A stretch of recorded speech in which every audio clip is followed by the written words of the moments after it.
আজ আমি আপনাদের ধনে ভেজানো জল কিভাবে পান করবেন আর কখন পান করবেন আর পান করলে কি কি উপকার পাবেন সেটা সম্বন্ধে বলবো। রাত্রিবেলা শোয়ার আগে একটা কাঁচের বোতলে 1 চামচ ধনে নিয়ে, গোটা ধনে নিয়ে আপনারা ভিজিয়ে দেবেন।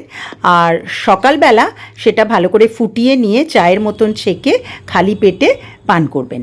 আর এর থেকে যে যে উপকারগুলো পাওয়া যায়, 1 নম্বর হচ্ছে এই ধনে যে জলটা আর কি চায়ের মতন পান করলে আপনাদের blood sugar level, cholesterol level এবং থাইরয়েডকে আপনি লেভেলটাকে ঠিক রাখতে পারবেন। হার্টের পক্ষে এটা খুব ভালো এবং ওজন বৃদ্ধি যাদের দিনাদিন হয়ে যাচ্ছে সেটাকে রোধ করে এই ধনেটি।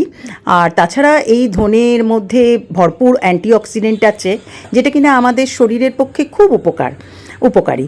তো আর দেরি কেন, কাল থেকেই শুরু করে দিন।